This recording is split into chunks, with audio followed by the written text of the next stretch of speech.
Welcome back to the channel. Today we got UFC Seattle, Adesanya versus Pyfer, full card picks and breakdown. We got a pretty good card. I've been liking these fight nights recently. They've honestly been pretty good. The ones in March have been good. March 14th, Emmett Vallejos. Last week in London was decent. The fights themselves weren't great, but I think Seattle will be a little bit better, in my opinion.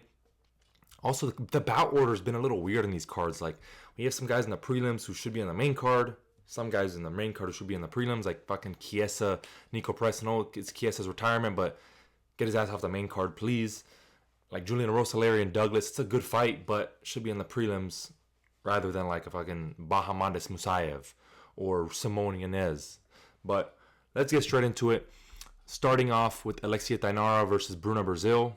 I think Bruna Brazil is on short notice here. Alexia Tainara, I think she's going to win this by either a sub, round 1 or 2, or a decision. I think she's a better grappler, better wrestler. She's shown she is good. She's dominant there. She's muscular. She's big. She's strong there. And Bruna Brazil, her last fight was it against Ketlin Souza not too long ago. I think it was in February. So one of those cards, one of those Apex fight nights in February, I'm pretty sure. She didn't look good. She was able to get pushed back, held against the cage, taken down, like just overall controlled in her fight. And I think the same is going to happen here. I think Alexia Tainara is going to be able to get her down, be active on top, and look for subs, which she has a good game of that. She's a decent prospect in here, coming off some good wins of, I think, Loma Lukboom or something, whatever the fuck her name is, who's pretty decent in her own right. I think that was her last fight. But I think she's going to be able to out-grapple Bruna Brazil, take her down, out-muscle her, just dominate her. Not dominate, but just bully her a little bit and take her down, get a sub round 1 or 2 or decision, but it'll probably be a 30-27 decision, honestly. Next up, we got Ricky Simón versus Adrian Yanez. Ricky Simon's coming off a loss to Barcelos. Yanez coming off the loss to Daniel Marcos, where in that fight he was able to get taken down against the fence and controlled for a bit of that fight, which led to him losing. It was a close fight, but it was also a year and a half ago almost. It was December 2024, I think, on that Tampa card that was goated, the Buckley Covington. But Yanez, he has good hand speed. He's a good boxer. I guess his thing, he has good volume. He's more of a volume TKO guy. He's not someone with crazy power or anything like that. And Ricky Simón, on the other hand, he's got good boxing himself. He's powerful. He's got good output, good volume as well. I really like the pace he had with Barcelos. Yes, he lost that fight, but it was a very competitive, close fight, and I think he's able to get his own wrestling in here. Back Yanez up to the fence, get his own wrestling, maybe even hold him in the clinch. But I think for the striking exchanges, for the most part, I think will be pretty even. Maybe both of them going back with the low kicks as well. But I think Ricky Simón will be able to win this. Oh, cat hair. Will be able to win this via just getting his grappling going. I think getting the wrestling going and matching the hand speed, matching the boxing. I think this is going to be very competitive, pretty competitive on the feet. I think even Ricky Simón could win these matchups. Yanez has been out for a while, dealing with injuries and stuff like that. Ricky Simon's been knocking out Javid Bashara, beating Cameron Smotherman. Close fight with Barcelos, who's now getting a ranked opponent in Montel Jackson. Barcelos is on a good win streak. I think in this fight, Ricky Simón, and he's looking big and mean here. Like, look at him. Like, just look at the physique difference. Like, I'm not gonna lie, Ricky Simón, he is bigger. Yanez isn't that big. Like, Ricky Simon's a little bit stockier and shorter, just not that by that much, but he's also bigger and thicker, and I think he's gonna have a physicality advantage over Adrian Yanez here. I don't think he's gonna knock him out. He could land a big shot. We've seen that recently, like the Javid Bashara. He's gonna have a power advantage, probably out damage Yanez on the feet too, and be able to take him down, wrestle him. So I got him by decision in this one. Next up, we got Navajo Sterling versus Bruno Lopez. Bruno Lopez is decent. He's got decent overall game. He's like decent striking. He has some tricky grappling, especially for a light heavyweight. But he is a little bit chinny. And I think Navajo Sterling, this is the fight where he gets a knockout in the UFC. Of course, he had the one on Contender Series where he punched the guy's shoulder and then came with a left hook or whatever it was, something like that. I think he needs a finish. He's fought Taco Tacos, Ivan Erslan, and Rodolfo Gelado. Those guys are, yes, they're durable, but those are fights you should at least be getting close to finish. Like Navajo Sterling, I like his technical ability. He's very measured. city kickboxing, like fight off the jab, the low kick, feints, kind of just fight to get to the scorecards. Just does enough to win. And I honestly think he needs a finish, especially at light heavyweight when you have guys like Abdul Rahman Yakiayev. Yes, it was against fucking Rafa Kakera, who's a lamb to a slaughter in every one of his fights. But you have Igor Barnowski, again, fighting Ibo Aslan. And fucking Austin Lane, bro. Shit. Those guys are at least getting finishes. Those prospects in light heavyweight. And even Ibo Aslan, before his fight with Kutalaba, where he got subbed, before he got all his hype taken away, he was finishing guys. Like, I think Navo certainly needs a finish here. I think he could find it later on. Once he builds into a fight a little more, he's going to want to come out, I'm sure, very patient, fighting behind the jab, the range, and stuff like that. But I think as this fight goes on, he'll build into it. He'll land a nice shot, his jab, maybe land a nice right hand, some hooks, whatever. But I think he's going to land a good shot and knock Bruno Lopez out. Maybe late round 1 or round 2. I'll probably go closer to round 2. So I'd say early on in the first half of this fight. Maybe the middle. Like first half, middle of the fight, I think he gets a knockout here. Finally, like a TKO, not like a fucking just flatline like that. So I think it's time for a finish here. Next up, Casey O'Neill versus Gabriela Fernandez. Casey O'Neill's been out for a little bit. I think she's a favorite in this matchup. Gabriela Fernandez, I'm picking her by decision. She's on a good little streak of momentum. She has some good wins over Judice, I'm pretty sure, and Wang Kong. I think she's on a 3-fight win streak, if I remember correctly. But she's got good wrestling, good grappling. We've seen that before. She's pretty powerful on the feet. Like, she has some nice power, and she's aggressive. There, she throws with some heat. Casey O'Neill, she's got decent striking. Her wrestling is meh. She can get taken down. She's had some nagging injuries. She's just trying to stay on the outside. But I think Gabriela Fernandez in this fight is going to be the more aggressive, more damaging fighter on the feet and have the wrestling advantage. Grappling, she'll get to grappling. I think she'll be able to control, maybe threaten some subs. But I think in this fight, a lot of women's fights, like if you have a damage advantage and you have a wrestling advantage, I think that wins you a lot of fights in this women's division. And I think that will happen here. I'm going Gabriela Fernandez by decision, close decision. I think it'll be a close fight because Casey O'Neill is pretty good in her own right. But I like Gabriela Fernandez in this one. Next up, Mohsen Tybura versus Tyrell Fortune. Okay, this is a fight that I was like, I don't know who I'm going to pick. Because on one hand, right, Mohsen Tybura, we look at his last fight versus Ante Delija, looked absolutely terrible. Struggled with speed and explosiveness early. Looked like a fucking grandpa, bro. Looked like he just, that was a terrible. I was looking at that, wondering what the fuck against Ante Delija. Straight shots down the middle. He struggled with those. Just got fucking TKO'd in the first round. Really, really bad.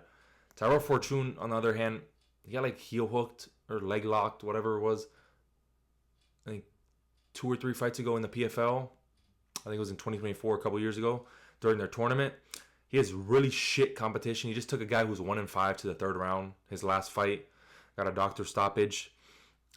He is more athletic here. He's going to have a speed advantage.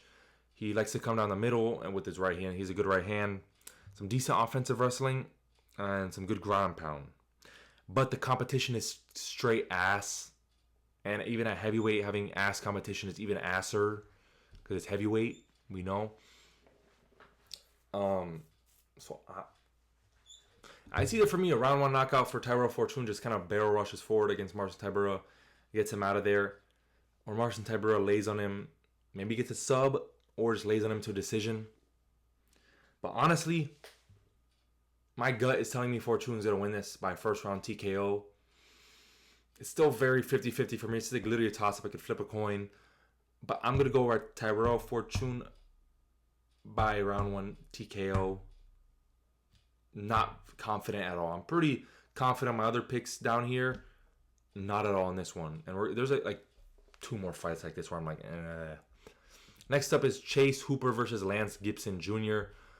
Chase Hooper's coming out. They're both coming off losses. Chase Hooper's a loss to Hernandez where he looked like shit. He was like what I like to say, like the RDR type of movement and defense where he's like wiggling around the feet, just reacting terribly to every shot. It's very sloppy overall. His wrestling wasn't great. He wasn't able to get to it. He got fucking chinned. But obviously, when he gets to the ground, he has very good grappling. He seamlessly transitions through positions, threatens subs, like basically from anywhere. He is very, very dangerous in the ground. I think if he does get it there, he will get a sub. He also has good. He has like some good kicks, like from range, which I think will be good against a shorter guy in Lance Gibson, who I think is also at a decent. No, not as only 2-inch reach of disadvantage. That'll be more. But Lance Gibson, he didn't look too great against Bobby Green. He had some decent boxing overall game. He did get taken down later on in the fight and controlled a bit by Bobby Green. But Chase Hooper, I feel like the way Chase Hooper wrestles, it's not the same as Bobby Green. But Lance Gibson is quick and explosive. Maybe he gets some problems early to Chase Hooper. But I think as this fight goes on, Chase Hooper will kind of feel into it a little bit better. It's not Alexander Hernandez or some high-level striker, fighter, or some guy who's like going to defend the grappling like crazy. I think around 2 or 3, once round 2 or 3 comes, Chase Hooper will have built into the fight a little bit better, and find a sub. I'm going Chase Hooper by sub, mid to late rounds. Once he builds into the fight a little better, because he could get a round one sub. But I think it's gonna take a second for him to get in here with an explosive, fast guy who's got decent boxing and stuff like that. So I think he's gonna find it later on in the fight, get it done by decision, honestly, or not decision, submission later on in the fight, like mid to late rounds. Then headlining the prelims, we got Tafik Musayev versus Ignacio Bahamondes. I think they both fought last on the Azerbaijan card, the Baku card. Bahamondes fought Fiziev, where he looked decent, but Fiziev just kind of outskilled him, speed mogged him a little bit, and was able to get the wrestling going as the fight went on, especially in the third round. He had the wrestling going well. And Tafik Musayev was able to hit Orobai a little bit, who was there to be hit a lot. But he did get taken down and kind of just beat the shit up and just played with on the ground. He's coming from Ryzen 2, which a lot of those guys, they don't have grappling. Like, look at the Kasakuras and the Manel Cop a little bit. At times, he's able to be out, so he's a bit better than the rest. But I think those guys from Ryzen, they're a little shaky in terms of the grappling. But he does have good striking overall, good kickboxing, and he's pretty explosive and fast. He is a bit older. I think he's like 36. Nacho, on the other hand, he's got good grappling. His wrestling will be a little tough to get, maybe, but he could like initiate clinch and then go from there. I think he did pull guard against Jalen Turner. That's where he got the triangle.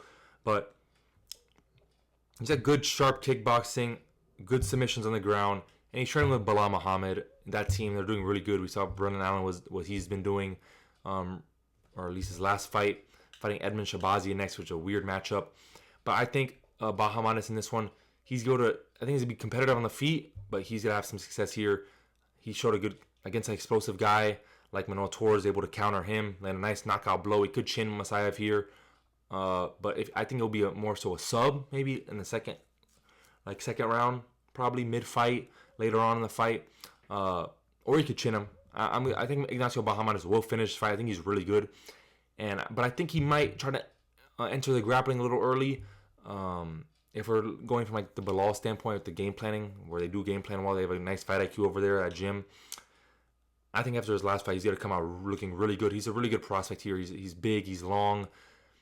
I think he could come out with grappling early, maybe get an early sub, like a Orobai, get it in round 1. Could get a knockout, but I'm a lean sub here. Could be round 1, but I think it'll be happening like second round or later, maybe. But I'd go for second round sub for Ignacio Bahamondes in this one versus Tafik Musayev.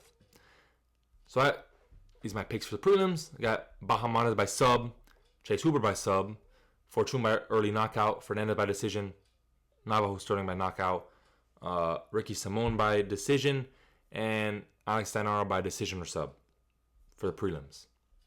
Now onto the main card. We got Terrence McKinney versus Kyle Nelson. We know how these McKinney fights go. It's either kill or be killed, live by the sword, die by the sword. Fucking get brutally finished someone or get brutally finished.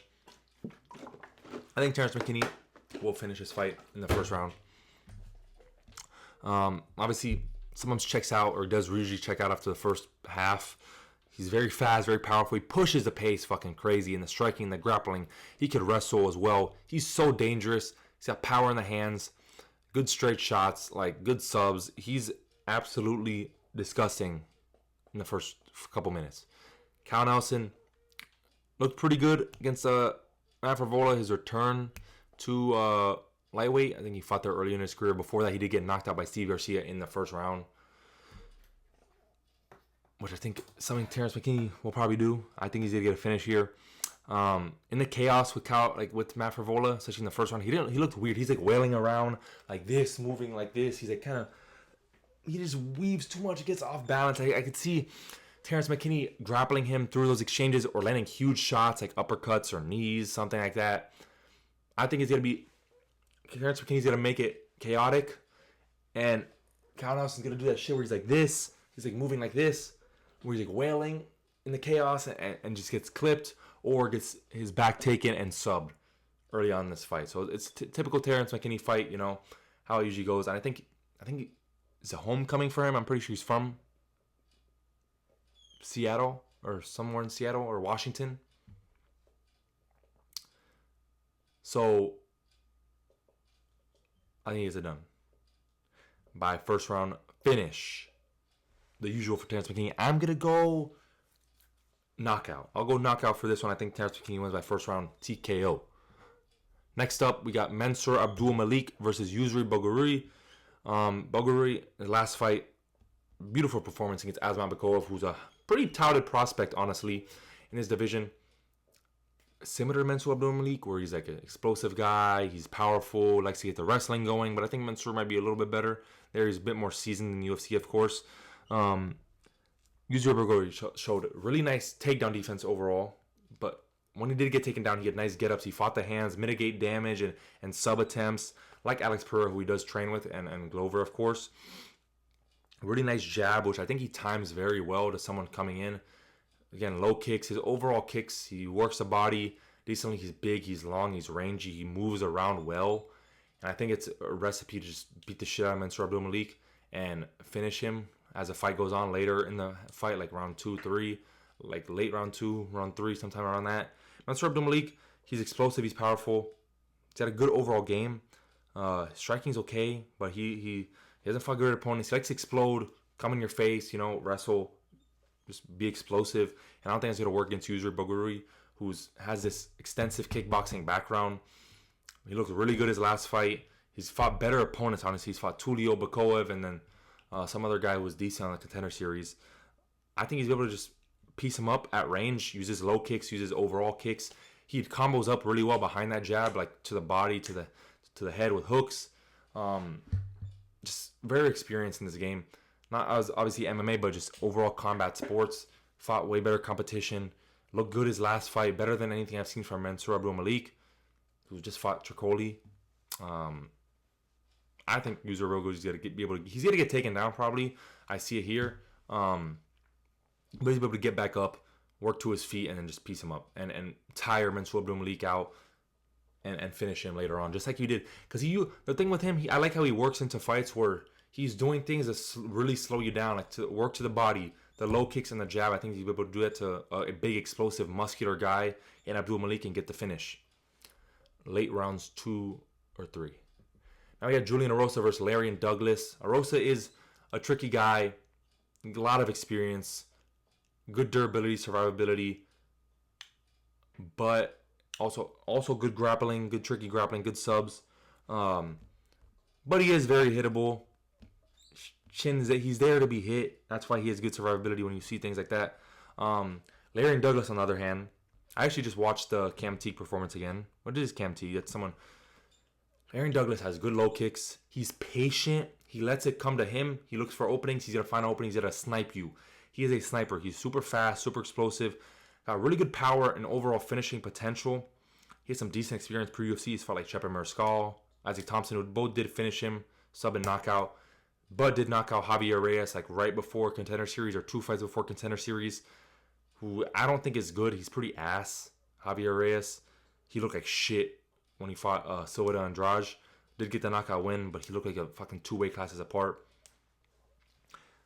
He's just nice. He's like one of those guys that's very powerful and explosive and fast, but he's not like someone who overextends and leaves himself open and gets too crazy. He chases a finish, but he does have good composure. He's patient and finds his shots where he wants. I think he's able to do that versus Julian Erosa in the first round. So I think gets this one done. Knockout. We got Michael Chiesa, fucking featured fight. We're gonna get this retirement video, crying, post-fight speech, and then we have fucking Macy Barber and Alexa Grasso. So there's gonna be a lot of stinky. There's gonna be a lot of time to stink it up on this card. It's gonna be a rough, however long this fight is, which I don't think is gonna be good. Nico Price is coming off 6 weeks ago, maybe. He got knocked out by Veretnikov, really bad. He's looking like shit every other fight, basically, recently. Chiesa's been getting layups. He gets another layup here. I think he's going to be able to wrestle, out-grapple Nico Price, like he's done to his past opponents, and just take him down, sub him. I'm going to go like round 2 sub, maybe round 1 or 2 sub for Michael Chiesa. I think it's going to be a stinky fight. I don't care about this, and it's a shitty featured. Maybe have it headline the prelims or something. And in that gap, you do the fucking... Or maybe since they're switching from whatever prelim to main, they don't want to do the shit in between. But it would have been better than the featured fight, because then we have to get featured fight, then Barber Grasso, and then whatever. But I'm going to go Chiesa by sub. Nico Price is ass. Chiesa's old. It's a layup. Price can get out-grappled. He's not really good at anything. And he just got really badly damaged. And it's short notice. This is not like a fight for him to win. Next up, we got Grasso versus Barber. Pretty 50-50 fight, in my opinion. But I'm going to go with Barber here. I think she has some better momentum. She's looked decent recently. Grasso, she has some decent boxing. Can get out-grappled and held down. We've seen that before. She does do it good offensively. But she also struggles with people who move. She's looked really bad her last couple fights. When someone who's moving around, she does not have a good time. And Barber's been moving pretty decently. She's tough. She has nice output and aggression.